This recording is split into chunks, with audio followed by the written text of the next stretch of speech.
Avant de commencer cet épisode, on voulait vous dire quelque chose d'important. Bas de Carré est un média entièrement indépendant porté par 4 réunionnais bénévoles. Depuis 5 ans, on consacre nos soirées, nos week-ends et une bonne partie de nos vies pour raconter la Réunion. Mais pour continuer à produire tout ce contenu, on a besoin de vous. Si Bas de Carré vous a appris quelque chose, ému, fait rire ou réfléchir, vous pouvez nous soutenir dès 1 € par mois.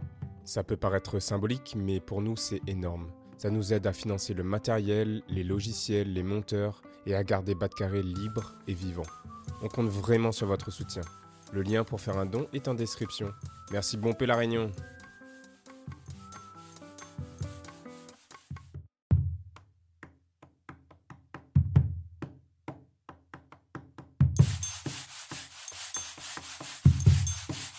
Cliquez, craquez. Salut Mathieu, Salut Fabienne. bienvenue dans Bas de Carré, le podcast qui ouvre le dialogue avec les Réunionnais du monde entier. Alors ici, on reçoit des sportifs, journalistes, chefs cuisiniers, chefs d'entreprise, artistes ou encore youtubeurs, parce que chaque Réunionnais a son histoire à raconter. Ensemble, allons Bas de Carré.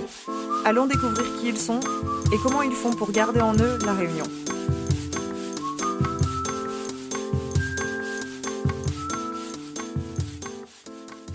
Hello Mathieu, comment il est ? Salut Yann, comment il les a toutes ? Bienvenue dans un nouvel épisode de Bas de Carré.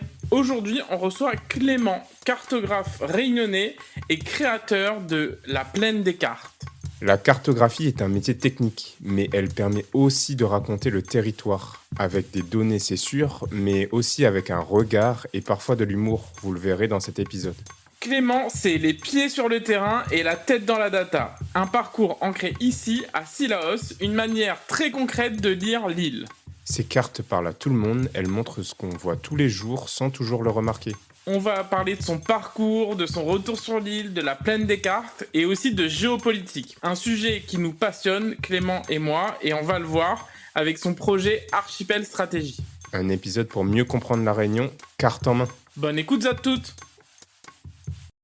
Hello Clément, comment il est ? Elle est là ou même ? Il est là. Clément, Oui. tu travailles dans la cartographie, un Oui. sujet qui peut paraître très sérieux, mais on va le voir. Aujourd'hui, tu apportes du sens et aussi de l'humour. Et c'est pour ça que j'avais envie de t'inviter, parce qu'on va parler de ce regard et de ce regard différent sur la Réunion. Yes. Donc pour commencer, si tu devais te présenter à ton voisin sur un vol Réunion-Paris, tu dirais quoi ? Comment tu te présenterais ? Que je suis un petit gars de Sillaos, que je suis parti 12 ans en métropole pour les études et que voilà, je reviens à La Réunion pour déjà retrouver ma famille avant tout et puis aussi participer un peu à la vie locale, à l'activité qu'il y a ici à La Réunion, quoi, mettre mes compétences au service des collectivités, entreprises, voilà, faire partie de la vie économique de l'île, quoi, tout Et simplement. justement, tes compétences, c'est Ouais. quoi les principales Alors, moi, s'il fallait me définir, en gros, je suis géo-data analyst. En gros, c'est un vilain mot, un vilain mot pour dire, géographe, urbaniste, avec une partie cartographie et une partie analyse de données, voilà, pour soit faire des projets en urbanisme, en énergie renouvelable, et toujours avec ce côté aussi aspect données, cartographie, voilà. Et justement, tu le dis, t'es né à Sillaos. Je suis né à Saint-Pierre, mais toute ma famille habite Sillaos. Ok. Mais je suis né à Saint-Pierre, moi. Et en quoi ce territoire a marqué justement la manière dont tu regardes l'espace et les paysages aujourd'hui ? Est-ce que ça a nourri ton travail ? Franchement, pour tout te dire, moi je suis né ici, j'ai grandi jusqu'à mes 20 ans avant de partir en France. Je faisais pas gaffe à tout ça, moi. Moi, toute ma famille autour de moi, par contre, mon papa, mon tonton, ma mamie, voilà, ils étaient contents d'habiter à Sillaos. Il y avait la montagne, les randonnées, on partait pique-niquer dans le fond de pavillon sur la route Sillaos et tout. Mais comme ça faisait partie du quotidien, tu vois, tu remarques pas ce petit côté, tu vois, ça devient banal limite. Mais personnellement, quand je suis parti en France, de temps en temps, je revenais. Et là, maintenant, je reviens avec peut-être un petit peu plus de recul. Et j'ai grandi, on va dire, un petit peu de maturité et tout. Le fait d'avoir grandi à Sillaos, et puis après, moi, j'ai grandi un peu à la Ravine des Cabrios, au Tampon. Comme j'ai grandi au milieu des montagnes, aujourd'hui, je reconnais un peu la chance d'être ici, d'avoir Mais tu t'en rendais moins compte Ah ouais. quand t'habitais ici que quand t'es parti. Ah oui. Oui, c'est clair. Et je pense que c'est à travers, on en parlera, c'est à travers la cartographie aussi qu'aujourd'hui je mets tout ça en valeur. En tout cas, j'essaye. Mais oui, c'est clair que c'est aujourd'hui en revenant, et même quand j'étais en France, je revenais de temps en temps en vacances voir maman, papa, tout ça. Bah oui, tu te rends compte de plus en plus. Ouais, pareil, c'est Ouais. quand je suis parti que je me suis vraiment rendu compte de la chance d'être né à La Réunion. C'est ça. Et alors, tu dis, sur ton site, il y a une formule que j'ai beaucoup aimée, qui dit les pieds sur le terrain et la tête dans la data. Et c'est ce vaste programme dont on va discuter aujourd'hui, et on va essayer de comprendre aujourd'hui ce que c'est. Donc, pour commencer, c'est quoi un cartographe ? Ok, vaste question. Un cartographe, c'est celui qui essaye de représenter un sujet de la manière la plus directe à travers une image qui est une cartographie. Au lieu d'aller lire un texte qui fait 3 pages, qui fait 10 pages, 20 pages, la cartographie, ça permet de faire passer un message avant tout. Après, ça dépend de la manière de comment tu veux faire passer le message. Une carte, c'est jamais neutre. Ok. Tu as toujours un message derrière en fonction de la couleur que tu utilises, le sujet que tu prends, l'angle que tu prends. Mais un cartographe, c'est celui qui va montrer une information, transmettre un message qui parfois ne se voit pas ou qui est un peu compliqué. Voilà, il va permettre de vulgariser quelque chose, de montrer quelque chose au grand public. Voilà. Donc un cartographe, c'est celui qui prend une donnée, l'analyse, la croise et la représente via une image qui est une cartographie, quoi. Et en quoi la cartographie, c'est important pour toi aujourd'hui ? Et pour nous, d'ailleurs. Pour nous. Alors après, moi, j'ai toujours aimé ça, on va dire, inconsciemment aussi. Moi, j'étais pas une flèche à l'école. C'était juste en géographie où j'avais des bonnes notes. Donc, on m'a dit, le conseiller d'orientation m'a dit, bon, bah, va à l'université de La Réunion, géographie, parcours, géographie, aménagement et tout. Personnellement, moi, j'aime pas lire non plus des grands rapports et tout. Même si aujourd'hui, je suis obligé de les lire pour avoir de la donnée, pour faire des cartographies. Mais ouais, la carte, c'est direct comme message. C'est visuel. Ça donne un impact visuel, ça montre un message direct. Après, pour tout le monde, de manière générale, c'est pas inné chez les gens d'aller regarder des cartes. Faut se le dire. Moi, je me dis, une carte, ça permet de découvrir aussi des sujets, peut-être du quotidien qu'on n'a pas l'habitude d'en parler, mais au moins, voilà. Ça... Découvrir, redécouvrir, Voilà, et c'est ça. mettre Exactement. sous une autre forme. Voilà, exactement. Et, enfin, le but, c'est de comprendre parfois en un regard Exactement. des choses dont on n'avait pas conscience, mais on va Voilà. en parler sur certaines cartes C'est ça. qui, moi, m'ont beaucoup plu et beaucoup marqué. Ouais. Quand tu dis que la cartographie n'est jamais neutre, pourquoi Ouais. tu dis ça ? Parce qu'on pourrait avoir tendance à se dire qu'une carte, c'est neutre, Ouais. dans le sens où c'est scientifique. Ouais, c'est scientifique. C'est vrai que c'est basé sur des données. Bon, après, tu peux trouver des cartes qui sont basées sur aucune donnée scientifique et du coup, tu peux représenter ce que tu veux. La carte, c'est un outil puissant. Ça a toujours été utilisé pour faire la guerre, pour développer des villes, construire, etc.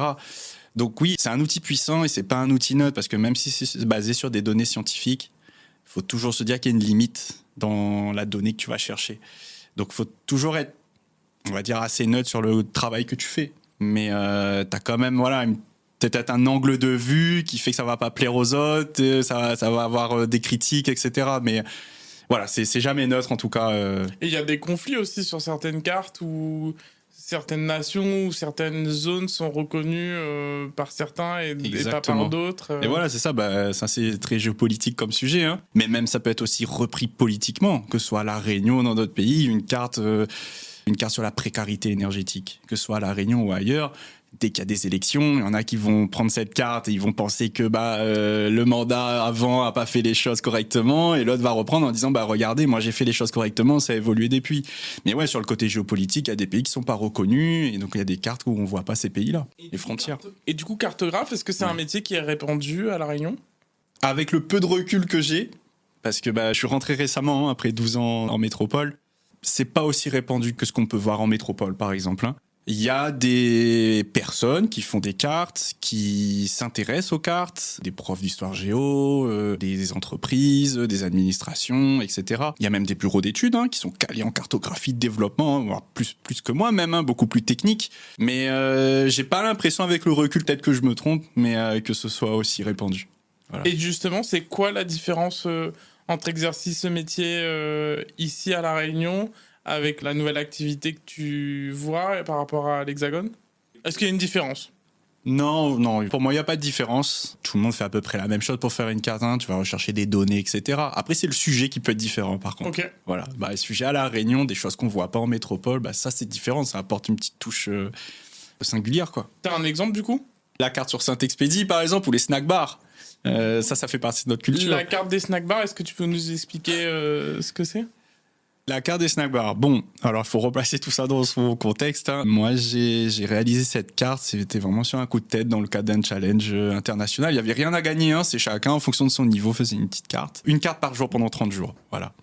Mais la carte sur les snack bars, comment dire, ça m'a permis de montrer quelque chose qui fait partie du quotidien à La Réunion et qui a fait partie de mon enfance. Hein. Moi, je m'en souviens, ma maman me donnait 2,50 €. Avant 2,50 €, il y avait un pain américain. Simple, hein, le pain américain. Mais avec 2,50 €, tu partais le soir avec tes camarades sur Saint-Pierre. Moi, j'habitais au Tampon. Même au Tampon, on allait, Trois-Mars, tout ça. Et je me rappelle, le soir, il n'y avait rien à manger à la maison. Elle dit, maman, donne 2,50 €, tu vas te prendre un pain américain. Donc ça, c'est ce côté culturel qui faisait partie du quotidien, qui est banal en fait, mais que j'ai voulu mettre en avant à travers cette carte-là. Et du coup, avec quelles données t'as réalisé cette carte ? Ouais, la carte sur les snack bars La Réunion, c'est une donnée assez simple qui est disponible gratuitement en ligne. Hein. Tu prends les codes NAF, Sirène et Sirette en fait de tous les snack bars qui sont déclarés. Donc les codes administratifs, on va dire. Exactement, les codes administratifs. Et du coup, tu as la localisation avec les adresses. Il suffit juste de rentrer ça dans un logiciel qui s'appelle QGIS en fait, c'est un logiciel gratuit de cartographie. Et donc, tu mets un fond de carte de La Réunion, tu joues un peu sur les couleurs, etc. Et tu viens placer tes snack bars. Voilà. Et tu te souviens combien il y en a à peu près ? Non. Un tas. Je m'en souviens juste qu'il y avait pas mal sur Saint-Pierre-Saint-Denis. Ok. Voilà, pas mal sur le Tampon. Ouais, non, je sais pas combien. On mettra la carte en description de l'épisode parce que ça dit des choses aussi de notre culture. Ouais. Et c'est dans ce cadre, en fait, justement, t'en parlais, c'est dans ce cadre que j'ai découvert ton travail à travers la plaine des cartes et le défi des 30 cartes en 30 jours. T'as commencé à nous expliquer, mais est-ce que tu peux nous expliquer ce projet ? Je pense que t'es le seul à l'avoir réalisé à La Réunion. Tu dis que c'est un projet international, du coup, il y en a eu ailleurs ? Il y en a eu ailleurs, ouais. Donc, pour expliquer un peu tout ça, donc le challenge, c'est 30 Day Map Challenge. Là. Donc, c'est 30 cartes sur un mois, donc une carte par jour. Donc, c'est un challenge international. Il n'y a rien à gagner, hein. Encore une fois. C'est chacun, en fonction de son niveau, fait une petite carte. Et il va jusqu'à où il peut aller, en fait, hein, en fonction de sa vie personnelle et professionnelle. Donc, moi, c'est vraiment parti sur un coup de tête. Hein. Je me suis dit, voilà, il y a un challenge, j'aime bien la carte. Il fallait que je trouve la veille un nom, un nom assez évocateur. Et je me suis dit, j'ai un message à faire passer, c'est montrer La Réunion autrement. Et voilà, encore une fois, comme j'ai vécu au Tampon, j'ai dit, la plaine des CAF, la plaine des cartes. J'ai dit, allez. Donc, t'as trouvé le nom par rapport au challenge ? Exactement, la veille. Ok. La veille, j'ai lancé le truc. Voilà, j'ai créé la page LinkedIn. Puis après, le site internet est venu après, quand j'ai réalisé les 30 cartes à la fin. Site internet qu'on mettra en description de l'épisode pour que les auditrices et les auditeurs puissent le découvrir. C'est ça, donc la plaine des cartes, ça vient de là, de cette idée-là, c'est vraiment sur un coup de tête. Et le message simple, c'était de montrer des choses qui sortent de l'ordinaire ou qui montrent le quotidien, la culture de La Réunion, mais autrement, donc déjà à travers la carte. Et sur des sujets que, comme je te dis, hein, qui font partie du quotidien, mais qu'on a oublié parce que c'est devenu banal. Et je voulais sortir du côté un peu institutionnel où tu vois des cartes uniquement, tu sais, sur les tracés des routes, des aéroports, les villes, etc. Donc, les cartes géographiques qu'on connaît. Ouais, qu'on peut voir à l'école ou autre, quoi. Moi, il y a beaucoup de cartes que j'ai aimées. On en mettra quelques-unes sur notre compte Instagram. Ouais. Pourquoi tu as choisi les cartes comme format principal pour raconter La Réunion ? Parce que c'est la manière la plus visuelle de montrer un sujet. Et à quel moment tu t'es dit que ce projet avait rencontré un vrai écho ? En fait, j'ai lancé le truc sur LinkedIn. J'ai publié mes cartes, une carte par jour. Fallait tenir le timing. Il y avait un thème par jour. C'est assez large. Chaque jour, le challenge disait, le thème c'est l'eau, le thème c'est les restaurants. Enfin voilà. Et du coup, tu fais en fonction. Hein. Mais non, je publiais mes cartes simplement. Et puis, en fait, c'est venu tout seul. Je suis passé de 0 abonné à 600. Donc, c'est rien en soi. Mais je veux dire, je pense que c'est là que ça m'a marqué en disant, en fait, ça fonctionne. Ça a pris un peu d'ampleur, quoi, tout simplement. Et puis après, de fil en aiguille, il y a des médias qui m'ont envoyé des petits messages. Finalement, c'est que le début, parce que, tu vois, moi, j'ai découvert ton travail comme ça, et c'était il n'y a pas si longtemps que ça. Donc, ok. Voilà. Je pensais que ça existait déjà, parce que, précise-moi, c'est que, en fait, c'est très abouti. Là, je découvre que tu l'as fait en 30 jours. Quand j'ai découvert ça, pour moi, c'était quelque chose qui existait depuis des années, en tout cas depuis quelques temps. Ah, non, donc, non. tu l'as fait pour le challenge. Je l'ai fait pour le challenge. Hyper intéressant. Du coup, tes cartes donnent souvent l'impression de révéler quelque chose qu'on connaît, mais dont on ne se rend pas forcément compte. Il y a eu les Vignes, Saint-Expédie, on l'a dit. Moi, il y a une carte qui m'a marqué, qu'on mettra aussi. Est-ce que tu peux la décrire et nous dire ce que ça représente en fait. Ok, cette carte-là. Alors, c'est une carte de la Réunion, bien sûr, toujours. Mais on voit, on va dire, l'intérieur de l'île, le reste est sous l'eau. Et le titre de cette carte, c'est La Réunion est un atoll. Voilà, en 2125. Ok. Voilà. En fait, le thème de cette journée-là dans le challenge, c'était 2125. Ok. Il y avait juste cette date. Et en fait, cette carte, alors, elle n'est pas basée sur des données scientifiques. Tu vois, encore une fois, une carte n'est jamais neutre, il faut toujours prendre du recul. Il n'y a aucune donnée scientifique, j'ai juste utilisé dans le logiciel, en fait, tout simplement, j'ai mis une carte, le relief de la Réunion, et j'ai juste fait monter le niveau de la mer, tout simplement. Comme les prédictions Climatique qu'il peut y avoir, alors là, c'est vraiment poussé à l'extrême, hein. Ok, mais quand même. Mais quand même, voilà. En fait, c'est l'idée derrière cette carte, c'était aussi de marquer un peu les esprits. Changement climatique, on entend beaucoup parler, réchauffement climatique et tout. Mais ouais, c'était surtout pour marquer les esprits qu'il resterait qu'une petite partie de l'île, uniquement les sommets, le reste, le littoral, tout est sous l'eau. Et donc voilà, c'est surtout pour marquer les esprits. En effet, un atoll, c'est quand il te reste quasiment plus grand chose en Comme fait. en Polynésie en fait, c'est Comme en parce que c'est Polynésie, plus vieux. Donc, c'est ça, exactement. Ok. Et Voilà. alors, qu'est-ce qui reste du coup en 2125 Là, il doit rester que les crêtes des 3 cirques de la Réunion, avec un petit peu, on voit encore un petit peu le Maïdo. Ok. Et le côté sud-est, c'est le volcan. Hein. Il reste un petit peu le cratère. Mais du coup, il y a que 2 îlots et au milieu, pourquoi c'est englouti? Englouti, parce qu'en fait, quand j'ai fait monter le niveau de la mer, en fait, ça montait peut-être à certaines altitudes. De mémoire, je crois que c'est monté jusqu'à 1500, 1600 mètres d'altitude. Ah, il n'y a pas tant de choses que ça en Voilà. dessous de Au-dessus au-dessus de de 1600. voilà, c'est ça, ouais, il reste plus grand-chose. Donc voilà, ceux qui habitent à la plaine des Cafs, ils sont sauvés. Et du coup, tu as répondu, donc tu as choisi ces sujets en fonction du challenge au début. C'est ça, Ok. voilà. Et en tout cas, moi, la question que je me pose, et c'est une des premières questions que je t'ai posées d'ailleurs quand on a commencé à échanger, c'est laquelle que tu préfères, la carte de la Réunion, et c'est laquelle qui te parle le plus personnellement et surtout pourquoi? Alors, personnellement, et c'est vraiment très personnel, c'est la carte de Saint-Expédie. Ok. Je suis pas, on va dire, religieux à fond. Par contre, ma grand-mère l'est toujours. Et en fait, dès que j'ai eu le permis, en fait, donc tous les dimanches, on allait manger chez mamie ou je partais une semaine pour les vacances scolaires et tout. Je devais l'emmener toujours à Saint-Leu, à l'église de Saint-Leu. Et à Ok. l'église de Saint-Leu, il y a Saint-Expédie. Elle voulait tout le temps prier Saint-Expédie. Alors aujourd'hui, elle peut plus parce que voilà, il y a la vieillesse et tout. Mais ça m'a marqué en fait. C'était une obligation. Fallait emmener mamie Saint-Leu, de Sillaos jusqu'à Saint-Leu. Après, bon, elle payait son petit restaurant et tout. Mais il fallait lui faire plaisir, c'est aller prier pour Saint-Expédie. Et je me suis dit, mais attends, Saint-Expédie, on a fait une petite recherche là-dessus. Et en fait, je me rends compte que c'est pas, comment dire, le culte qu'il y a autour de Saint-Expédie, il est singulier en fait. Hein. Je sais pas, peut-être que je me Il n'y a trompe. qu'à la Réunion. Il n'y a qu'à La Réunion, il y a ça, où tu as un mélange de culture à travers Exactement. un seul saint. Et même ce saint, entre guillemets, on dit qu'il n'est pas très catholique, parce qu'il Tout à fait le fait, bien tout et à le fait. mal. Et ça, c'est ouf quand même. C'est un truc de dingue. Et donc, il fallait que je mette ça sur une carte. Et je précise aussi, c'est que ce travail a déjà été fait par un groupe d'artistes Ok. à La Réunion. Qui est Kid Creole Boogie, Kid du coup. Creole, voilà, merci beaucoup. Qu'on a aussi reçu à ce micro. Ok, ouais, super. Franchement, ils ont fait un super travail. Hein, je les remercie. Donc c'est de leur donner que tu as fait la carte? En fait, ils avaient fait une carte assez simple. Ils avaient Ok. pris le contour de la Réunion de mémoire. Ils avaient mis des points rouges sur les oratoires qu'ils avaient vus, en fait, identifiés. Donc ils ont fait des tours de l'île pour Je les... pense. Ouais, leur projet, c'est 5XP10. Ok. Ouais, ils l'ont écrit assez sympa, le truc. Alors, c'est Tom, et je pense que ce travail-là, j'ai pas assez de recul pour dire. Je pense qu'il doit être connu de pas mal de monde. Mais j'ai voulu encore remettre une couche en démocratisant encore plus le truc. Avec peut-être un petit peu plus de couleurs. Au lieu de mettre des points rouges, j'ai mis un petit bonhomme qui prie. Ouais. Voilà. Donc, ouais, personnellement, c'est ça cette carte-là. Et je pense que ça a bien matché parce que il y a pas mal de monde qui ont relayé cette carte. Mais je pense, voilà, ça montre ce côté culturel, Ah oui, côté ça, religieux on qui touche représente, un quoi. peu. Voilà, c'est ça, exactement. Tu l'as dit, alors avant que tu en parles, pour moi, faire une carte, c'était un super long processus. Donc aujourd'hui, j'ai l'impression qu'il y a des outils qui sont utilisés.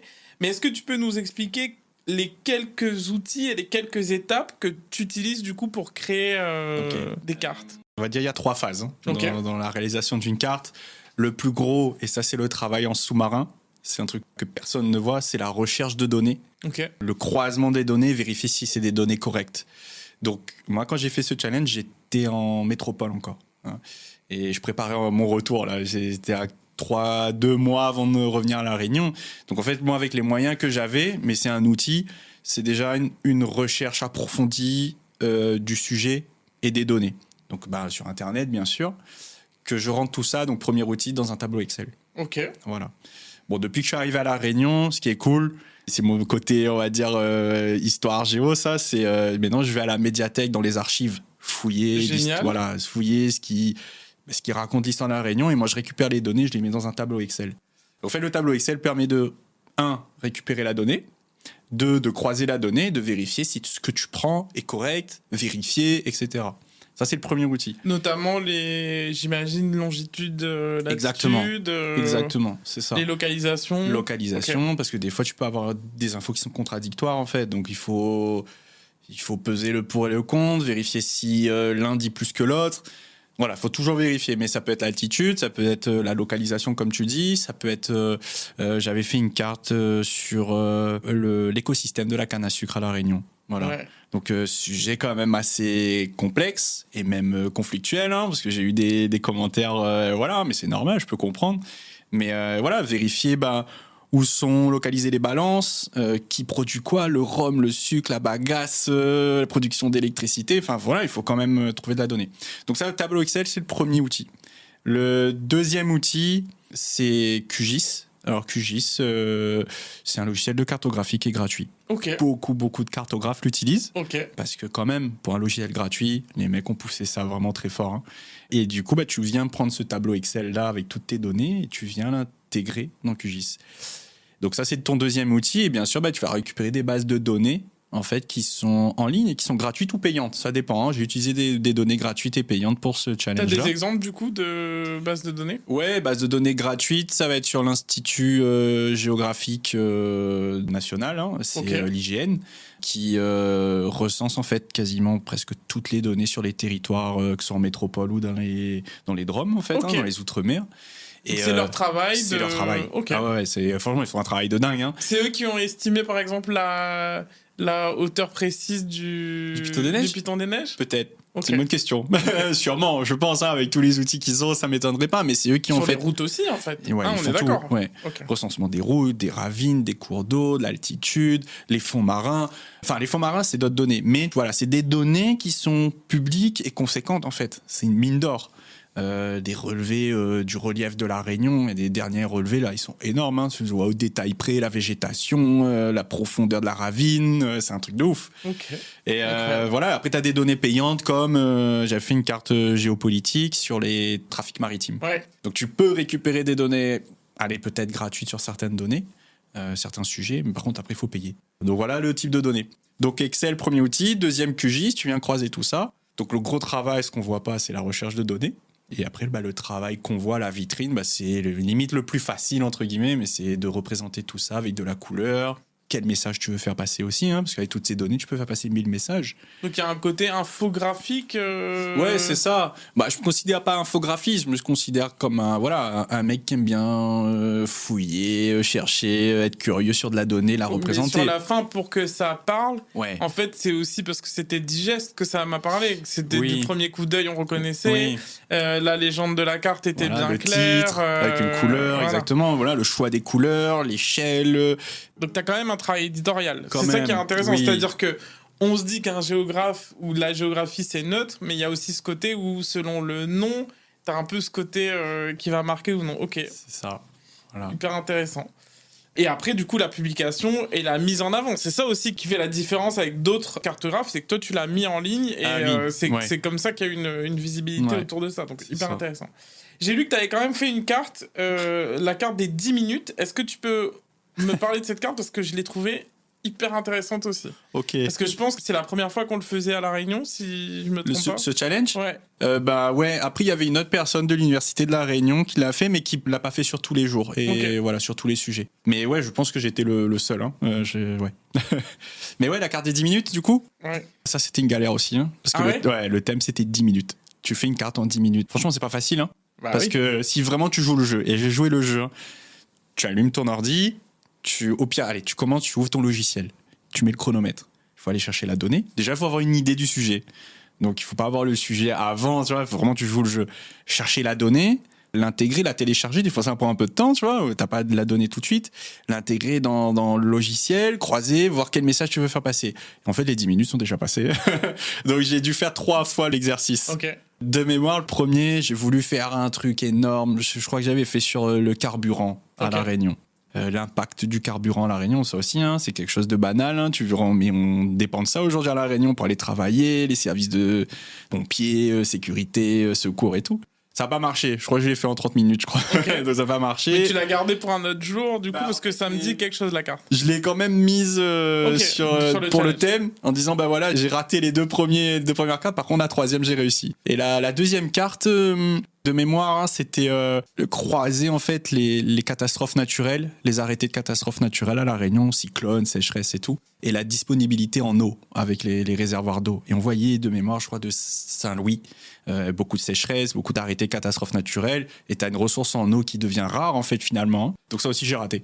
En 10 minutes, j'ai raté. Et je me dis, allez, je vais faire simple. Et en fait, j'ai fait les quartiers de La Réunion. Tu prends une base de données de l'IGN, encore une fois, hein, qui ont déjà recensé tous les quartiers. Et j'ai fait quelque chose de basique, limite artistique. Je suis pas artiste, mais je trouvais ça artistique. Ouais, elle est belle, la carte. Ouais. Petite simple, contour de La Réunion, tous les quartiers, et en mettant les noms des quartiers. Même si ça se superposait, en fait, ça montrait une densité de quartiers. Par exemple, à Saint-Denis, Saint-Pierre, c'est normal dans les grandes villes. Donc ça, je l'ai fait en 9 minutes. Voilà. Donc c'est marrant, mais pas facile.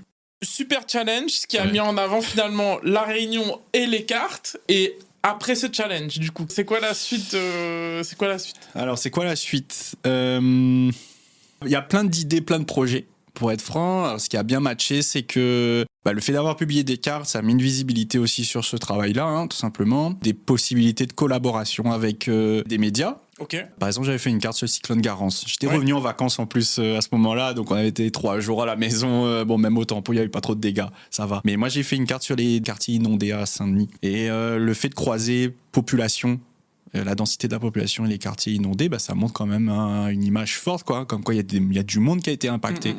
Et ça peut être une carte pour les médias, tu vois, pour illustrer un article, ou même, il n'y a même pas besoin d'écrire un article, tu mets une carte. Voilà, les quartiers inondés, tu vois, ça parle tout de suite aux gens. Complètement. Voilà.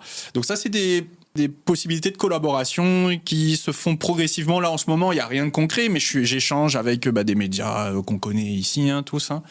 Avec l'Université de La Réunion aussi, sur des sujets comme la précarité énergétique. Voilà, la suite, aujourd'hui en tout cas, c'est encore peut-être trop tôt pour le dire, mais c'est des sujets de collaboration. Après, si demain, bien sûr, hein, si ça peut être mon métier, parce que voilà, ça, je le fais de manière passionnée, c'est une activité indépendante, je fais ça à côté de ma vie perso et pro. Ouais, ça peut être aussi formé aussi. Ou montrer, sensibiliser. C'est l'idée que j'ai eu tout de suite, voilà. de faire de la formation sur des sujets comme ça, parce que quand tu dis que tu es en mesure de faire une carte en 10 minutes, la première chose qui me vient à l'esprit, c'est que peut-être dans certains cours de géographie, justement, montrer en pratique qu'est-ce que c'est la géographie, qu'est-ce qui peut intéresser, pour mieux intéresser, mettre les mains sous le capot pour réfléchir à tout ça. Exactement. Et donc, l'autre moment important de ton parcours, c'est ton retour à La Réunion. Donc moi, c'est un sujet qui me concerne, puisque j'ai fait mon retour il y a maintenant un peu plus d'1 an, en 2024, pour ceux qui écoutent l'épisode dans 10 ans. Là, on est en 2026, du coup. Et t'es revenu vivre en début d'année 2026, c'est ça ? Ouais. Ok, donc en tout début d'année, donc il y a janvier, quelques mois. C'est ça. Pourquoi ce retour maintenant ? Et revenir ici après aussi longtemps, analyser des territoires depuis l'extérieur, ça change quoi dans ton regard ?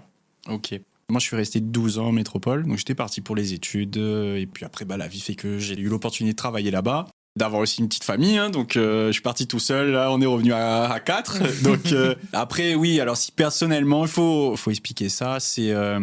Bon, bien sûr, c'est retrouver sa famille. À distance, t'as tous tes parents, tes grands-parents qui vieillissent, tu les vois pas vieillir, c'est normal, ils peuvent plus venir en métropole, donc c'est aussi à toi de revenir, hein. Enfin, en tout cas, me concernant. Il va pas grandir tes enfants non plus. Voilà, c'est ça. Et puis, mamie avait besoin aussi de voir ses petits-enfants, on va dire. Non, après, c'est très personnel.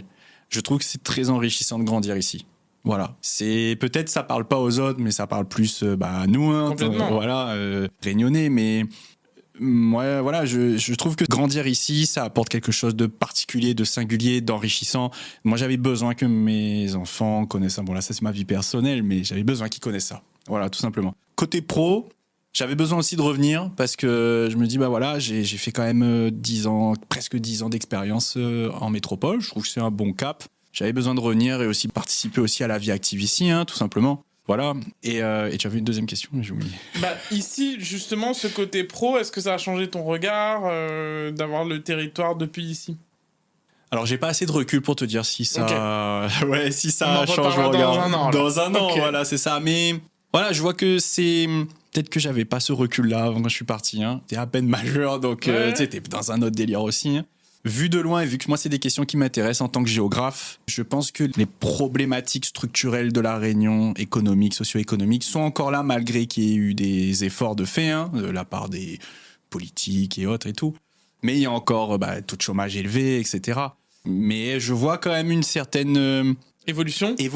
un dynamisme, une débrouillardise aussi de la part des jeunes. On se débrouille pour créer des entreprises, mettre en avant la Réunion. Et ça, c'est des choses que soit je voyais pas avant, soit ça s'est développé de manière assez importante. C'est sûrement un peu des deux. Un Donc, peu des deux. un peu comme moi, tu voulais amener ta pierre à l'édifice C'est quand ça. t'es rentré et donc créer des projets qui ont du Ça. sens pour toi et par Exactement. extension pour la Réunion et son développement. quoi. Exactement. À travers la carte, c'était mon seul moyen. C'est important, c'est Ouais, important hein, le retour des cerveaux entre guillemets et puis le C'est ça. retour pour continuer cette dynamique. Je suis d'accord et ça crée aussi de l'émulation. Cette rencontre en est la preuve, c'est-à-dire que il y a d'autres projets au-delà de l'émission qu'on va, je suis sûr, mener ensemble et mettre en avant. Donc c'est ça qui est important dans le retour au pays. Ouais. Moi, tu le sais, je suis devenu, j'allais dire militant, mais c'est ce que je ressens, ouais. un militant de la cause du retour au pays, Eh ouais. parce qu'on en a besoin. On a besoin de faire grandir ce territoire et pour faire grandir ce territoire, en fait le retour le rend encore plus actif pour d'autres profils qui auront Exactement. envie de le construire. Il y a un autre projet dont j'aimerais qu'on parle. C'est d'ailleurs le premier projet sur lequel on a échangé il y a plus d'un an, si je ne me trompe pas. C'est le projet d'Archipel Stratégie. Est-ce que tu peux nous en dire plus et à qui s'adresse Archipel Stratégie? Ok, ça c'est un autre projet. Alors qui est lié aussi à la cartographie, hein, parce que j'utilise la plaine des cartes, on Complètement, va ouais. dire, voilà, pour faire des cartographies géopolitiques. Donc Archipel Stratégie. En fait, moi, c'est des questions, encore une fois, c'est aussi parce que j'ai une formation en géographie et je m'intéresse à ces questions-là de géopolitique. Savoir quelle place a la Réunion dans le bassin océan Indien, avec les îles, à côté, à proximité, Maurice, Seychelles, Mayotte, Comores, Madagascar. Comment tu définis la géopolitique en 2 mots? Question. T'as le temps. Heureusement, c'est pas du direct, hein, tu me pourras couper. Pas de problème. La géopolitique, pour moi, hein, c'est lié au territoire, au rapport de force, à l'économie, à la politique même qui est faite sur un territoire et à la manière dont on la mène et à l'objectif dont elle est définie. Alors, c'est des grands mots, mais Ouais. pour dire que c'est pas facile comme question. C'est dur, même. Ouais, c'est dur. Alors que pourtant, je la définis sur le site Archipel Stratégie. Mais comme ça, en live, enfin pas en live, mais non, la géopolitique, c'est l'explication des actions, en fait, que ce soit des entreprises, des collectivités, des politiques sur un territoire, qui fait que ça peut prendre une ampleur, que ce soit locale ou internationale. Et c'est les différentes interactions entre les acteurs du territoire Ouais. et de la région à Ouais. plus grande échelle. C'est ça. Et donc, c'est les liens et les tensions qui existent entre plusieurs territoires, soit à l'intérieur du territoire, soit à l'extérieur du territoire. C'est ça. Et je vais donner, pardon, je te coupe, mais je vais donner peut-être avec une définition un peu plus géographique. Hein. Ouais. C'est le territoire en lui-même, la culture, le côté politique, l'économie, qui vont définir un peu cette vision géopolitique de la Réunion, par exemple. Hein. Mais on le voit aussi dans d'autres pays. Hein. Un pays qui est montagneux, qui a plein de cours d'eau, de l'eau, voilà, il aura peut-être un peu plus de poids que les pays en aval qui ont moins d'eau. Donc voilà, c'est toujours aussi ce côté géographique. Qui influence Ah, mais du coup le complètement. côté politique. Et ouais, et Ok. géopolitique, complètement. Et du coup, pourquoi Archipel Stratégie? Archipel Stratégie, c'est avant tout pour mettre en avant auprès du grand public, hein, donc vulgariser un peu ce côté technique hein, et politique et faire en sorte que les gens s'y intéressent. Voilà, Vaste projet. vaste projet s'y intéressent. Voilà, avant tout à la place de la Réunion dans l'océan Indien. Après, c'est vrai que j'ai élargi, c'est normal. Dès que tu parles de la Réunion, mais que tu parles de géopolitique, tu es obligé de t'intéresser à tout ce qu'il y a autour. Et encore plus loin, je pense à l'Antarctique. On le voit aussi dans l'actualité aujourd'hui avec le Groenland. Mais on voit que c'est des points quand même chauds en termes de, j'aurais pas dit de conflit, mais de points de tension en fait entre différents pays. Et la Réunion, en soi, même si c'est loin géographiquement, elle est quand même à côté de tout ça. Elle est plus en périphérie, en fait. Elle Exactement. est au centre des enjeux Exactement. politiques et C'est ça. géopolitiques de la planète, parce qu'elle est sur beaucoup de routes qui sont en tension et dans un bassin où, en fait, il y a une grande partie de l'humanité maintenant qui vit autour de ce bassin, quoi. Et voilà, avec une possibilité économique gigantesque, démographique comme tu dis. Donc oui, clairement, c'est...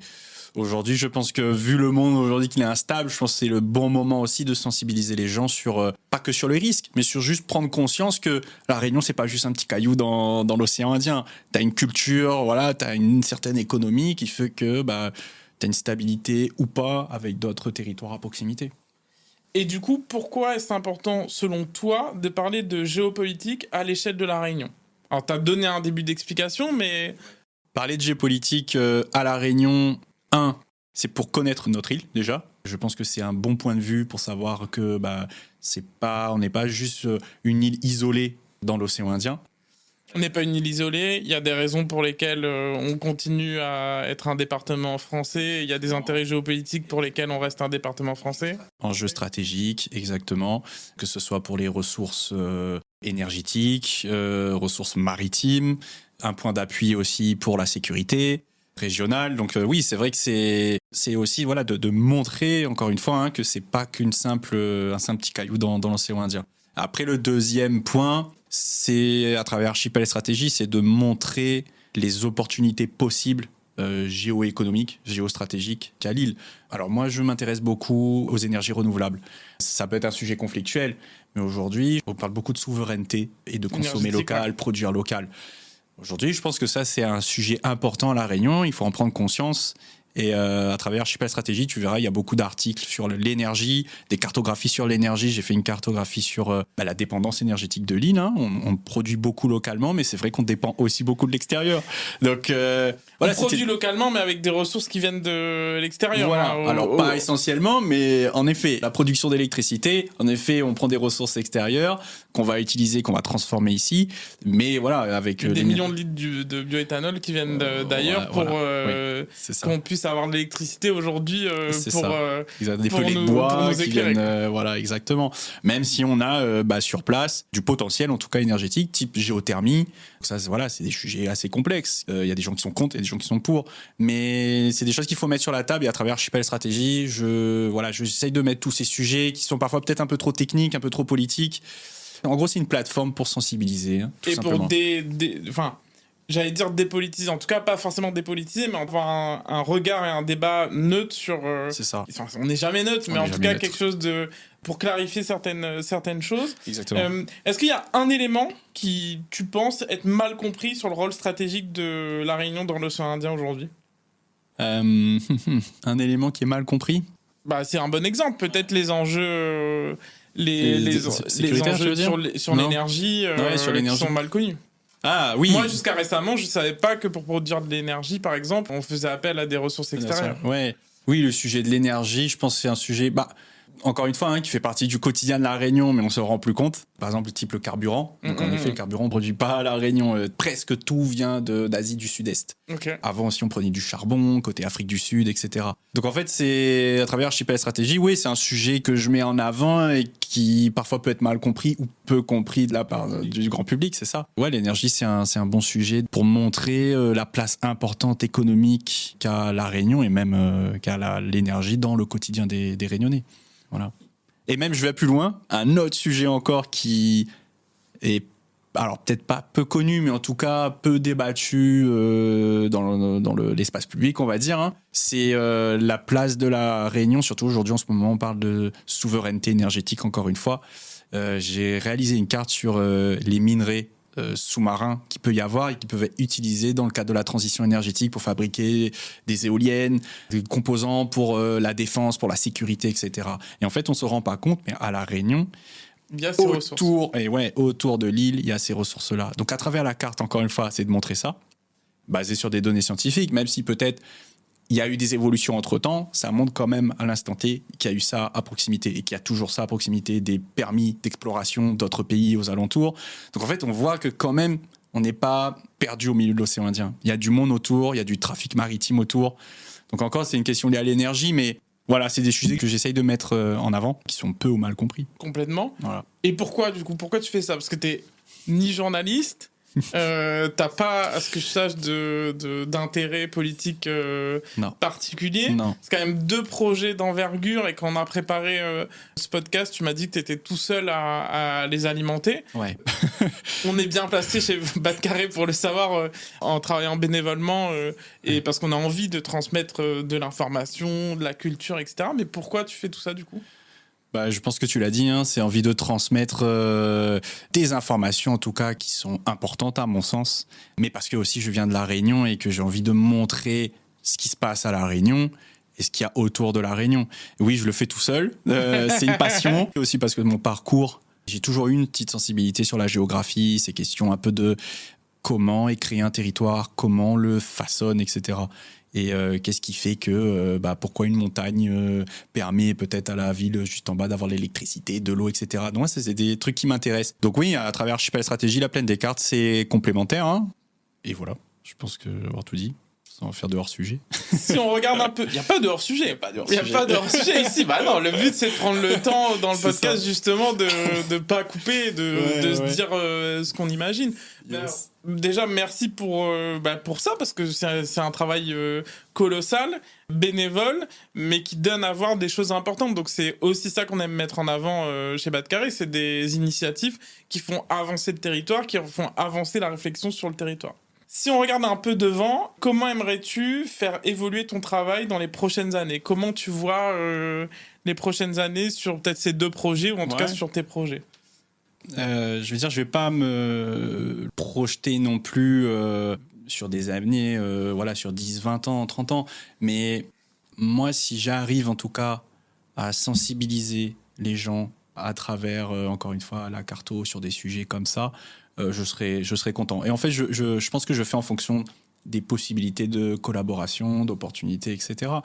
Si demain, il faut expliquer tout ça devant des enfants, au collège ou autre, alors peut-être en fonction des sujets bien sûr, hein, mais voilà, ça peut être une projection dans l'avenir, sensibiliser les gens, faire en sorte qu'ils comprennent ce qu'est la Réunion au-delà du quotidien qu'ils ont. Voilà, j'ai pas de projet en particulier. Je le fais avec passion en fait, hein. Clairement, faut être clair là-dessus. Complètement. Donc ça vient en fonction des opportunités, des propositions de collaboration. Voilà, si demain ça permet, je sais pas, de sortir un livre sur 30 cartes que j'ai réalisées, allez go, on va sortir un livre sur les 30 cartes réalisées. Ça permettra de sensibiliser, on mettra ça à l'aéroport. Et c'est un petit cadeau quand on a des touristes qui viennent, ils repartent, ils prennent tiens, mais il y a 30 cartes originales, allez hop, ça part et ça permet de faire passer un petit message. Génial. Donc si je comprends bien, sur les cartes, c'est vraiment l'enseignement, les médias et aussi les collectivités dont on a un peu parlé. Ouais, et entreprises. Collectivités, entreprises. Ouais. Pourquoi et comment une entreprise peut utiliser des cartes? Ou une collectivité? Ouais, pour l'entreprise déjà, je pense que, alors surtout en ce moment, avec les enjeux qu'il peut y avoir au niveau international, national, on sait très bien que tous les marchés sont reliés, marché économique bien sûr. Une carte et avoir cette sensibilité, ces enjeux géopolitiques à travers une carte, c'est toujours bien pour une entreprise. Okay. Savoir comment se positionner, connaître les risques, les avantages énergétiques, économiques, politiques. Et la carte, c'est toujours le meilleur moyen de prendre une décision, en fait. Voilà. Et pour une collectivité, je pense que c'est à peu près la même chose. Moi, je vais prendre l'exemple de l'urbanisme, par exemple. Si tu n'as pas de carte, tu ne comprends pas ta ville. Tu vois, tu comprends pas ta commune. Mais ils en ont en interne des gens qui travaillent sur des cartes? Ouais, je me bien rends pas sûr. compte à l'échelle des communes et des départements. Je pense que ça dépend des collectivités, en fonction des budgets, des sensibilités ou autres. J'ai pas de chiffres, mais oui, tu as beaucoup de sigistes, on les appelle les sigistes pour le système d'information géographique, qui ils font appel à des bureaux d'études sinon. Ok, ils sont missionnés. Ouais, bien sûr, pour faire, par exemple, un plan local d'urbanisme. Toutes les règles de construction, tu as toujours une carte. Ok. Une carte ou un sujet que tu n'as pas encore traité, mais que tu aimerais explorer? Il y en a plein, j'imagine. Il y en a plein. Il y en a plein. Mais peut-être qu'il a pris trop de temps. Ouais, c'est ça. Tu parlais de tes recherches à la médiathèque. Voilà, c'est ça. Là, je suis sur une carte... Alors, 2 cartes sur le géranium. Ok. Voilà. Pourquoi? Parce que ça, c'est l'essence de géranium. Le géranium, ça a été une odeur de mon enfance aussi. Et je veux mettre ça en avant. Il y a des cartes. Je suis allé à la médiathèque, il y a des livres qui sont sortis, des ouvrages, il y a des cartes dedans. Mais je veux juste ressortir une carte là-dessus. Parce que Géranium, il y a une longue histoire. Je l'ai appris en faisant des recherches, mais la Réunion a été le premier exportateur mondial de géranium pendant des années. Exporté aux États-Unis. Alors, elle exporte toujours moins aujourd'hui, mais pour des parfums, voilà, on utilise l'essence de géranium pour les parfums, pour des grandes maisons de parfumerie, de mode et tout. Et donc, ouais, 2 cartes. Une carte sur les parcelles cultivées de géranium au fil du temps, à La Réunion. Bon, il y en a eu pas mal, aujourd'hui, il y en a un peu moins. En fonction de l'altitude, parce que ça a démarré à Saint-Denis, puis après, ça s'est propagé Plutôt dans les hauts. Dans les hauts, voilà. Donc, le géranium. Ce qui est intéressant dans ce que tu dis, c'est que c'est un travail sensible et personnel, quelque Toujours. part. C'est que tu choisis toujours en venant de tes intérêts. Exactement, ouais. Intéressant, parce qu'on est très similaires, toi et moi, sur ce sujet. Enfin, les sujets que je traite, c'est par rapport à ce que j'ai connu, mon histoire. Premier sujet que j'ai fait sur Bad Carré, c'était le retour au pays, parce qu'il y avait ce retour au pays. Merci beaucoup, Clément, pour tous ces éléments. Pour terminer, on a des questions rituelles à Bad Carré. La première question, c'est une expression réunionnaise, soit que tu aimes, soit qui te parle particulièrement. Allez, Tilan est arrivé. Toujours, donc Toujours, au fur et à mesure, petit, voilà. surtout quand on travaille sur certains projets seuls par passion. Voilà, c'est ça. Un Réunionnais ou une Réunionnaise qu'on devrait tous et toutes connaître. Furcy. Ok. Voilà. Il est Furcy parce que chaque fois, mon petit Laos, il passe toujours par là. Donc, Et dans la cartographie ou la géographie, est-ce qu'il y a des auteurs, des personnes qui t'ont inspiré, qu'on ne connaît pas forcément ? Alors, peut-être pas auteur, mais je veux dire personnage de l'histoire de la Réunion, des contes. C'est Grand Mercal. Okay. J'ai fait une carte sur Grand Mercal. J'avais besoin de voir... souvent, quand on parle de Grand Mercal, on parle de certains lieux. Où est-ce qu'elle a habité, où est-ce que... Voilà. Moi, j'avais besoin de mettre ça sur une carte. Et du coup, voilà. Alors, c'est pas un auteur, mais c'est un personnage phare de la Réunion, quoi. Et une dernière question. Un conseil à celles et ceux qui veulent mieux comprendre leur territoire. Regardez des cartes. Ah oui, voilà, parfait. Et on va terminer là-dessus. Merci beaucoup d'avoir été à notre micro. Merci beaucoup pour ton travail qu'on va mettre évidemment sur Instagram parce que ces cartes, on en a parlé pendant presque 1 heure. Il va falloir les découvrir aussi. Donc merci beaucoup Clément pour c'est cool. Pour ce que tu fais. Accueilli, c'est top. On espère que cet épisode vous a plu. Pour nous aider à trouver des invités toujours plus extraordinaires, laissez-nous une note sur Apple Podcast, 5 étoiles de préférence. Et pour ne manquer aucun épisode, suivez-nous sur Instagram à @bat_carré, @bat_kare. Un grand merci pour votre écoute et on se retrouve dans 2 semaines pour un prochain épisode. Allez, on la retrouve ?